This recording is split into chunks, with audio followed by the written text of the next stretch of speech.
Assalamu alaikum wa rahmatullahi wa barakatuh. Ngasig video asida adugumlaba yamna maru oiraba mayamna khangdaba yadarba masail amagi manungdagi masail amma namaz manungda a'udhu billah amasung bismillah songani amasung soloi haibagi matangda akupa masalasing adu takchari. Karigumba adumna namaz ki matangda amadi atopa masalasing khaningba taragadi channel asida changbiduna atopa video sing adubu siyengbiyu amadi hariba sing adudagi kanaba lobiyu. Ngasigi video asigi topic ta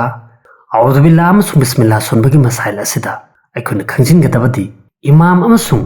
matomta namaz soliba miyu aduna ahan barakada hauba matamda niyat lauraba matunda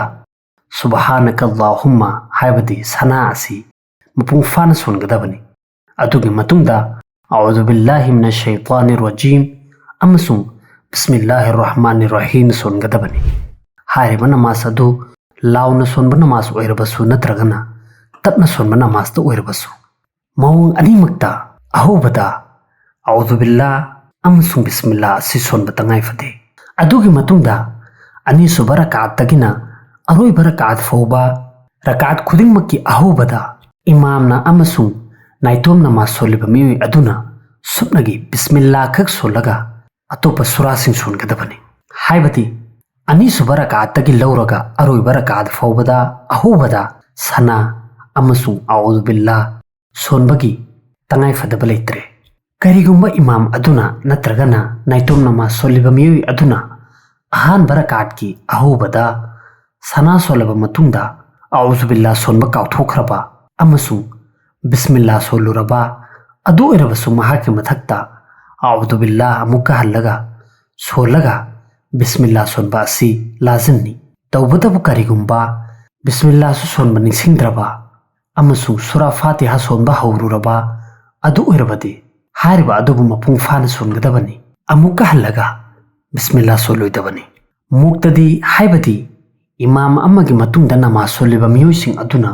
supnagi sana khak sungani a'udhu billah amasung bismillah amata soloi tawbadadi sana solaba matungda tumina leptuna leigedabani maramdi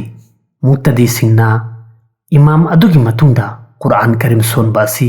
jais nati amasung a'udhu billah amasung bismillah hariba asi qiraat kitabeni amuka hanai khoi khamina singmadudi imam amasung naitom namaz soliba miyuising nupa amasung nupi sing pumnamakkidamakta ahan barakata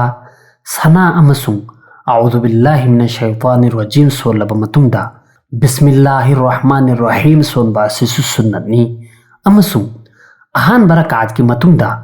atopa rakat singdadi sana amasung a'udhu billah sonba tawduna supnagi bismillahir rahmanir rahim khak sonba si sunnatni muktadi singna imam adugi matunda supnagi sana khak songani a'udhu billah amasung bismillah soloidabani tawbatadi rakat khuding makta tumina leigedabani maramdi a'udhu billah amasung bismillah asi adugumlaba qira sonba lazim oirba miyoi adugi damakta sonba asi sunnatni amasung qiraat asi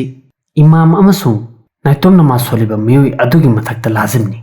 muktadi adugi mathakta lazim nati maram asina muktadi aduna imam adugi matungda a'udhu billah amasung bismillah soloi masbuq haibadi namaz tangliba miyuising adugi damaktadi imamna salam laithuklaba matungda